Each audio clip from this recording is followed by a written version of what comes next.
This is CBS News Bay Area with Juliette Goodrich. Good evening. Like most California cities, San Jose is trying creative ways to get people off the streets. And a well-known South Bay philanthropist is offering the city a $1 solution. Right now, more than 6,000 unhoused people are living in San Jose, and that's according to a citywide count in May. And of that number, 70% are not living in shelters. Mayor Matt Mahan has been pushing the city to build transitional housing. Earlier this month, the VTA approved a plan to put 200 tiny home cabins on a lot in northern San Jose. Well, today, the council agreed to start negotiating a plan to put 75 small cabins on a lot at the intersection of Via del Oro and San Ignacio Avenue. Now, here's where it gets interesting. The buildings would be fully solar powered, the first of its kind in our area. And the billionaire who owns the land wants to lease it to the city for $1 a year. $1. Leslie Gooden is in San Jose with more on this proposal. You're looking at 2.6 acres of land that soon could be transformed into a mobile quick site, which will house 75 cabins and 150 people.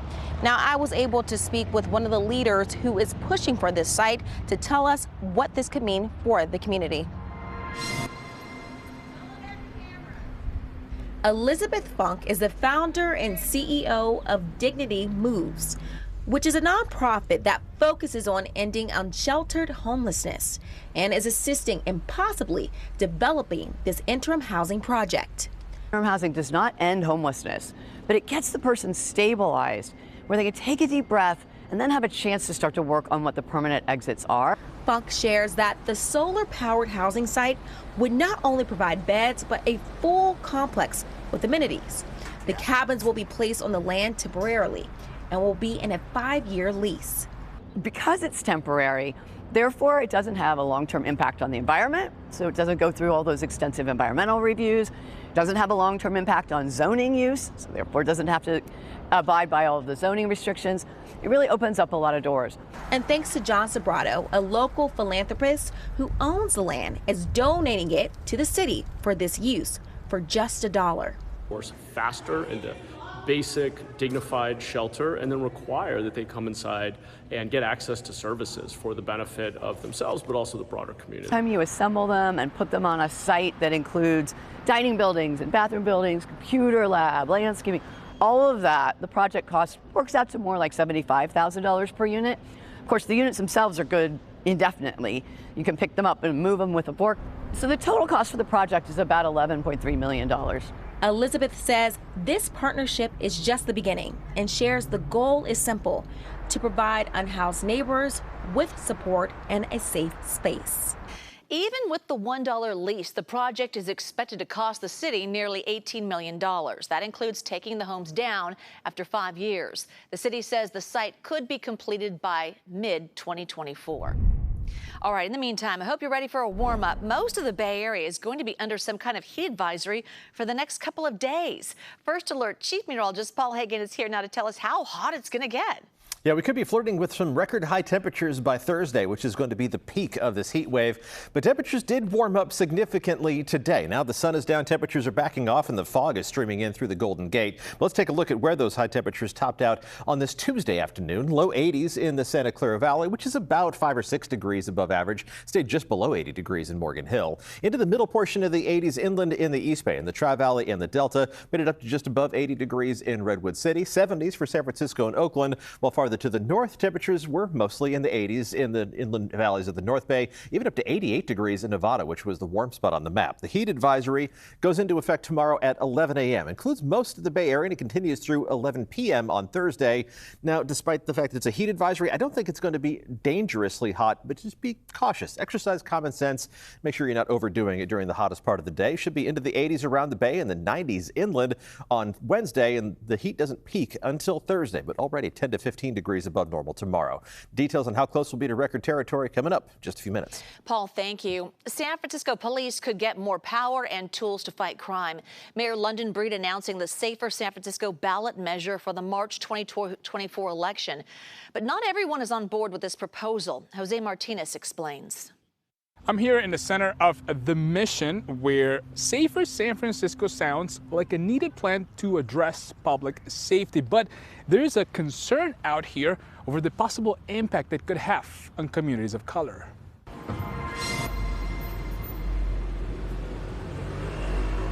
It's the newest plan from the city to fight crime. We are introducing today is a change that is necessary, a change that recognizes that we have evolved, a change that recognizes that we want safe streets in every part of San Francisco, in every neighborhood. We want to see change in San Francisco. Mayor London Breed refers to a Safer San Francisco ballot measure for the March 2024 election. The measure will give officers access to technology like drones, ease restrictions on police chases in the city, and reduce paperwork requirements for officers.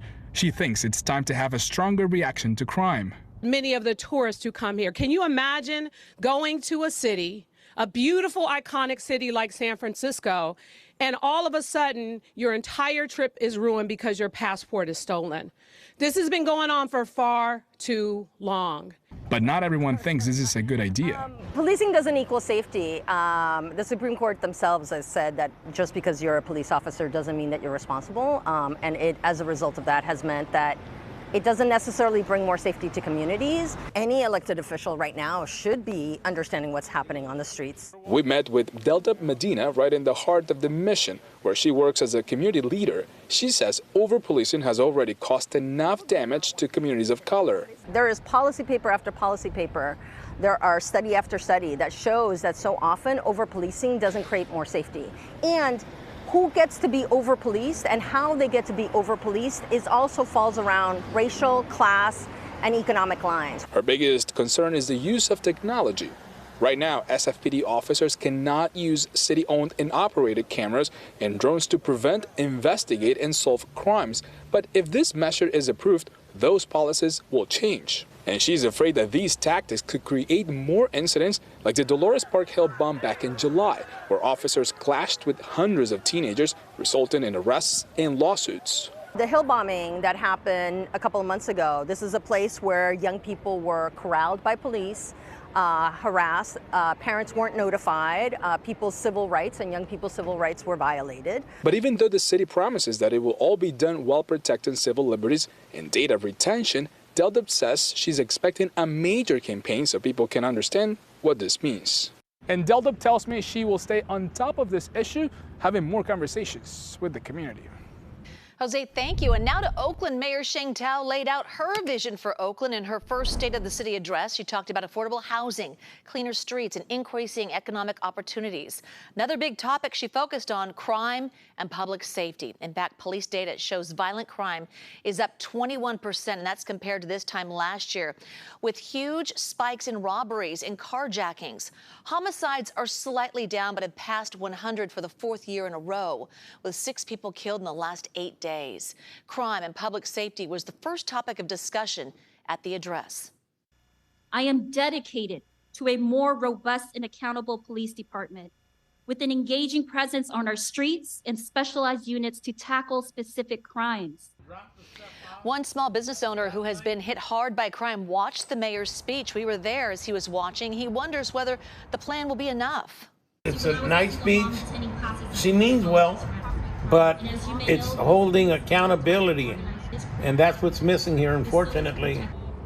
The mayor also wants to install 300 license plate reader cameras throughout Oakland. City council members will be voting on this during their meeting tonight.